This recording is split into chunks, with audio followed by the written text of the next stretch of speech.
Saya akan menjelaskan materi bab 3 yang berjudul konsolidasi dengan akuisisi pada nilai tercatat ekuitas.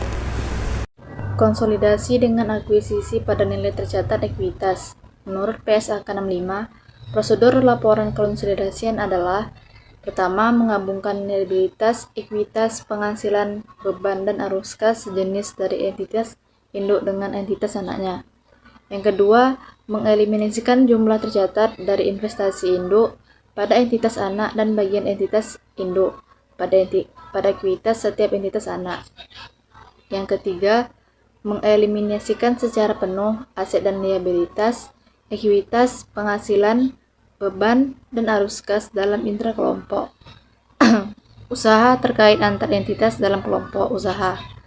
Selain itu, pada PSAK 65 juga menyatakan bahwa jika entitas-entitas dalam kelompok usaha yang akan dikonsolidasikan menggunakan kebijakan akuntansi yang berbeda dengan kebijakan akuntansi yang digunakan dalam penyajian laporan keuangan konsolidasian, maka etika penyusunan laporan keuangan konsolidasian perlu dilakukan penyesuaian untuk memastikan keseragaman. Selanjutnya adalah akuisisi dengan kepemilikan penuh. Yang pertama, konsolidasi sesaat setelah akuisisi seluruh kepemilikan entitas anak.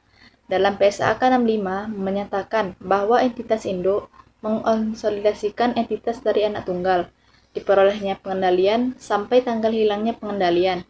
Entitas induk atau entitas anak tersebut. Pada bagian ini akan dibahas proses konsolidasi sesaat setelah akuisisi atas seluruh kepemilikan entitas anak. Pada contoh, PT Nusantara membeli seluruh saham PT Andalas seharga 1,2 M pada saat dilakukan akuisisi. Diketahui pula bahwa nilai wajar dari aset dan liabilitas PT Andalas adalah sama dengan nilai tercatatnya. Dari gambar tersebut dapat dilihat bahwa tidak terdapat perbedaan laporan posisi keuangan milik PT Andalas. Sedangkan untuk laporan posisi keuangan milik PT Nusantara menunjukkan sedikit perubahan, yakni berkurangnya saldo kas sejumlah 1,2 M serta munculnya akun baru investasi pada PT Andalas dengan jumlah yang sama. Hal ini juga menginformasikan bahwa transaksi akuisisi suatu entitas merupakan transaksi perusahaan investor dengan pemilik sebelum perusahaan, sehingga kas dibayarkan PT Nusantara atas akuisisi ini dibayarkan kepada pemilik PT Andalas sebelumnya. Yang kedua, konsolidasi pada periode setelah terjadinya akuisisi. Dalam proses konsolidasi sesaat setelah proses akuisisi, hanya dihasilkan sebuah laporan posisi keuangan konsolidasian yang menunjukkan posisi aset, liabilitas, dan ekuitas konsolidasi yang selanjutnya sebagai implikasi dari dilakukannya aktivitas operasional bisnis oleh masing-masing entitas yang terlibat dalam kombinasi bisnis. Maka, setiap entitas akan membuat laporan keuangan masing-masing. Proses konsolidasi setelah terjadinya akuisisi akan dilakukan untuk mengkonsolidasikan laporan-laporan keuangan yang disajikan oleh masing-masing entitas dalam suatu kelompok usaha, sama halnya dengan pembuatan laporan keuangan individual. Setiap entitas, laporan keuangan konsolidasian juga dimulai dengan menyiapkan laporan laba rugi dan penghasilan komprehensif selain konsolidasi. Kemudian, laporan perubahan ekuitas konsolidasian, laporan posisi keuangan konsolidasian, dan laporan arus kas konsolidasian. Yang A, laporan laba rugi konsolidasian. Konsep pertama yang akan dijelaskan dalam bagian ini adalah laporan laba rugi konsolidasian dan laba neto atau laba bersih konsolidasian. Secara lebih spesifik, perhitungan laba rugi atau neto konsolidasian dilakukan dengan menjumlahkan bagian laba entitas anak ditambah dengan porsi kepemilikan entitas induk atas laba entitas anak dan disesuaikan dengan segala penghapusan diferensial atau penurunan nilai goodwill. Yang B, laporan perubahan saldo laba konsolidasian. Konsep lainnya yang perlu diperhatikan adalah perhitungan dan penyajian saldo laba konsolidasian sama halnya dengan saldo laba. Pada laporan keuangan entitas individu, saldo laba konsolidasian merupakan bagian laba yang tidak didistribusikan kepada pemilik entitas dalam hal kombinasi bisnis. Kombinasi bisnis adalah pemegang saham entitas induk. Saldo laba konsolidasi yang diperoleh dengan menjumlahkan saldo laba pada awal periode ditambah atau dikurangi dengan laba rugi.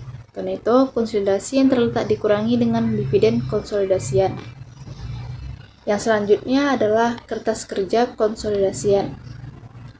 Proses konsolidasian pada periode setelah terjadinya akuisisi juga dapat menggunakan alat bantu kertas kerja.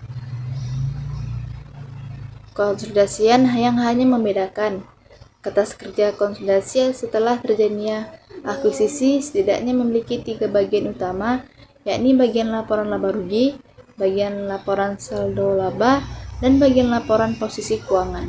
Gambar di atas terdapat format kertas kerja konsolidasian.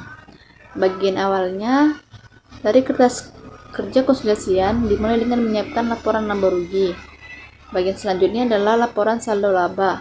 Format laporan saldo laba pada kertas kerja mirip dengan saldo laba pada umumnya, yaitu terdiri dari awal ditambah atau dikurangi dengan laba rugi, dikurangi dengan dividen sehingga diperoleh saldo laba untuk saldo laba dengan periode bagian paling bawah dalam kertas kerja konsolidasi. Yang terakhir adalah bagian laporan pada posisi keuangan yang menunjukkan informasi aset liabilitas dan dari entitas-entitas yang dikonsolidasikan. Selanjutnya, akuisisi dengan kepemilikan sebagian menurut PSAK 65. Suatu entitas dianggap memiliki pengendalian pada entitas lain jika dan hanya jika memiliki seluruh halnya, yaitu sebagai berikut. Yang pertama, kekuasaan atas. Yang kedua, ekspor atau hak atas imbal hasil variabel dari keterlibatannya dengan investasi. Yang ketiga, kemampuannya untuk menggunakan kekuasaan atas investasi untuk mempengaruhi keputusan lebih lanjut.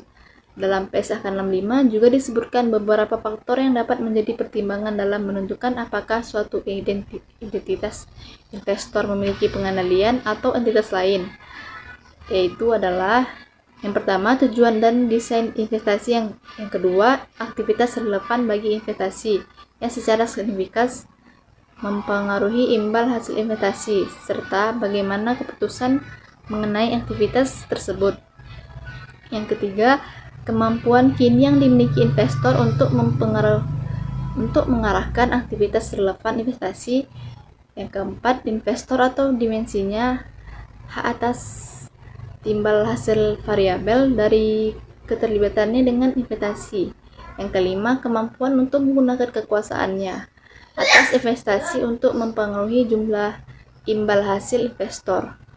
Menurut PSAK 65, entitas induk ini disyaratkan untuk menyajikan kepentingan pengendali pada kualitas dalam laporan praktisi keuangan konsolidasian secara terpisah dari ekuitas pemilik entitas induk. Selanjutnya, kepentingan dan pengendalian. PSAK 65 memberikan definisi kepentingan dan pengendalian sebagai entitas anak yang tidak dapat didistribusikan secara langsung atau tidak langsung kepada entitas induk hal tersebut. Dapat diartikan bahwa bagian dari entitas anak yang tidak dikuasai secara efektif atau dimiliki oleh integritas lebih lanjut biasanya mensyaratkan identitas induk untuk menyajikan secara terpisah bagian dari kepentingan dan pengendali pada ekuitas dalam laporan posisi keuangan. Hal ini dimaksudkan untuk menunjukkan kepada pengguna laporan keuangan seberapa besar bagian dari aset neto atau aset bersih yang dimiliki entitas anak yang tidak dikuasai oleh entitas induk. Selanjutnya, perlu dicatat bahwa akuisisi kurang dari 100% dapat dilakukan prosedur konsolidasi yang akan dijelaskan selama entitas memiliki pengendalian atas entitas yang divisi. Salah satu indikasinya adalah akuisisi dilakukan atas lebih dari 50% entitas akuisisi.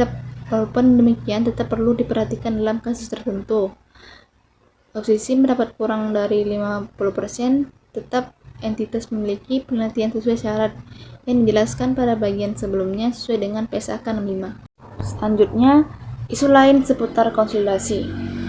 Dengan konsolidasi metode biaya, ada kalanya suatu entitas induk memilih untuk menggunakan metode biaya mencatat aktivitas investasinya pada entitas lain. Perlu diperhatikan bahwa pilihan menggunakan metode biaya atau metode ekuitas induk tidak menjadikan laporan keuangan konsolidasian yang dihasilkan akan berbeda di antara kedua metode.